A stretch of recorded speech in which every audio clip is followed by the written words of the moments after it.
Avez-vous déjà eu cette sensation étrange d'être entouré de bruit, même quand pourtant autour de vous il n'y a aucun son? Vous voyez, ce bourdonnement intérieur qui ne s'arrête jamais vraiment. Cette agitation mentale, cette dispersion, cette sensation d'être constamment sollicité alors que vous n'avez rien demandé. Si vous vous reconnaissez, alors vous êtes exactement à l'endroit où vous devez être. Parce qu'aujourd'hui, nous parlerons d'un concept puissant, non pas d'un mode, ni d'un gadget ou une performance, hein, non, non, non. Une pratique qui peut profondément changer votre rapport à vous-même. J'ai nommé le monk mode, ou littéralement le mode moine. Avant d'aller plus loin, permettez-moi quand même de préciser que le monk mode, ce n'est pas littéralement devenir moine, hein. Il ne s'agit pas là de s'isoler dans une grotte, ni de renoncer à tout plaisir, non. Il s'agit là de créer volontairement une bulle de calme, de discipline, une bulle de clarté pour accélérer votre guérison intérieure, votre concentration, votre transformation personnelle ou alors l'accomplissement d'un objectif précis. Il s'agit de s'offrir un espace protégé pour mieux se retrouver. Et pourquoi le monk mode fonctionne? Eh bien, la majorité d'entre nous vivons en état de stimulation constante. Les notifications, les messages, la comparaison sociale qui vient inexorablement avec les réseaux sociaux. Je ne ferai aucun commentaire sur les réseaux sociaux cette fois. Et puis, il y a les attentes de la société, les attentes de nos proches, de notre partenaire si on en a un. Les micro-agressions mentales qui consomment de l'attention en continu. Et dans ces cas, le problème n'est pas tant le bruit extérieur, c'est le bruit intérieur qu'il génère. Notre cerveau n'a pas évolué pour gérer 10 flux d'informations simultanés. Il a évolué pour faire une chose à la fois. Une, cher ami, pas 10. Et le monk mode permet justement de rétablir cette capacité naturelle, celle d'être pleinement présent. Et s'il y a bien quelque chose à retenir du mode moine ou monk mode, c'est les 3 éléments suivants, les 3 piliers sur lesquels repose cette méthode ou ce mode. Premièrement, la réduction radicale, je dis bien radicale, des distractions. Deuxièmement, un engagement profond envers une priorité. Et enfin, troisièmement, des rituels qui vont structurer votre esprit, structurer votre mode de fonctionnement, votre mental. Et il ne s'agit en rien d'être parfait, parfaite. Il s'agit là d'agir avec intention. Premièrement, réduire les distractions. Il s'agit là de couper le bruit avant que ce bruit ne vous coupe de vous-même. Vous savez, souvent, les distractions ne sont pas vraiment un problème technologique, ou en tout cas ne sont pas qu'un problème technologique.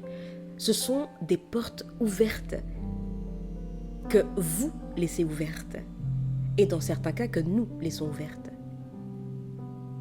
Un message, vous répondez. Une notification, vous consultez. Une pensée inutile, vous la suivez. Et le monk mode, justement, commence par fermer ses portes. Par exemple, mettre votre téléphone en mode avion pendant 1 heure. Désinstaller temporairement une application qui aspire votre attention. Définir une plage 0 écran dans la journée, quelle que soit la durée. Ou encore, ranger tout ce qui visuellement vous perturbe dans la pièce où vous travaillez. Vous n'avez pas besoin de tout couper d'un coup, mais commencez par réduire. Ici, le silence n'est pas un objectif en soi, c'est une habitude qui se construit. Deuxième point, ayez une priorité claire. Choisissez au lieu de subir. Le monk mode n'est pas la période où vous faites beaucoup de choses. Non, non, non. C'est une période où vous faites une chose, mais vraiment bien, vraiment concentré. Et là, vous choisissez une seule priorité. Votre santé, un projet, votre guérison émotionnelle. Auquel cas, je vous invite à visiter Un pas vers soi. Je ferme la parenthèse. Ou reprendre votre vie en main.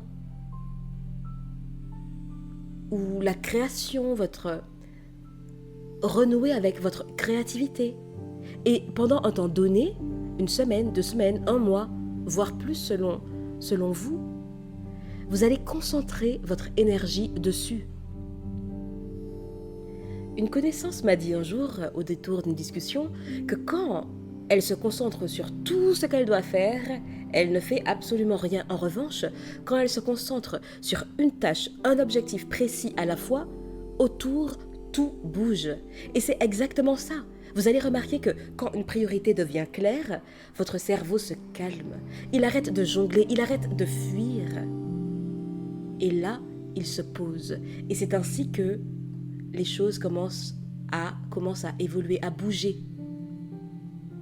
3e point, les rituels. La structure qui rend la discipline facile. Parce que oui, la discipline est de mise. Ce qu'il y a d'assez intéressant avec le monk mode, c'est qu'il remet à l'honneur les rituels. Pas les routines rigides, mais les rituels, des gestes simples, répétés, mais qui vous ramènent à vous-même. Par exemple, commencer la journée avec un verre d'eau et 5 respirations profondes. Écrire 3 lignes dans un carnet. Marcher 10 minutes en silence. Lire 2 pages d'un livre qui vous inspire. Ou alors ranger votre espace de travail avant de commencer. L'objectif ici n'est pas de la performance, mais la présence. Et vous verrez que, premièrement, vous allez faire ces rituels pendant le temps du monk mode, pendant la période donnée, mais il y a de fortes chances que ça devienne ensuite une habitude de vie, voire une hygiène de vie. Un rituel dit à votre cerveau, c'est le moment, on commence. Et là, il obéit. Et quand je parle du monk mode ou du mode moine, beaucoup de personnes me disent « Ah mais c'est pas pour moi, c'est trop strict, ah je vais jamais tenir, c'est quoi tes vieux trucs bizarroïdes ?» Ou alors « Ah non mais c'est impossible avec ma vie actuelle, hein. Alors là Jessica tu laisses tomber ton monk mode, hein, ou ce que tu dis là. » Mais permettez-moi de vous dire que le monk mode, ce n'est pas une prison, c'est une forme de protection. Et vous ne faites pas un monk mode pour devenir quelqu'un d'autre. Vous le faites pour revenir vers vous-même, revenir à vous-même. Et pour ça, vous n'avez pas besoin de vous isoler. Vous avez besoin de vous choisir. Vous avez besoin d'alléger. Vous avez besoin de retrouver votre espace intérieur. Et vous pouvez commencer très simplement, sans vous mettre la pression. Par exemple, on peut faire ce que j'appelle le mini monk mode. 7 jours, 3 règles, une intention. Donc 7 jours parce que finalement c'est assez court et ça permet de rester motivé sur la durée, et assez long pour quand même sentir et voir un vrai changement. Et donc 3 règles, pas une de plus.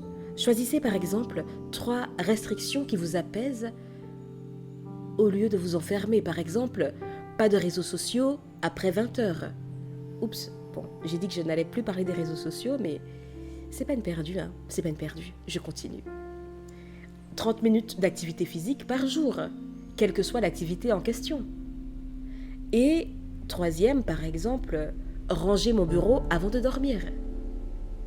Donc là, on a la durée, 7 jours, on a les 3 règles, pas de réseaux sociaux après 20 heures, 30 minutes d'activité physique par jour et un bureau rangé avant d'aller dormir.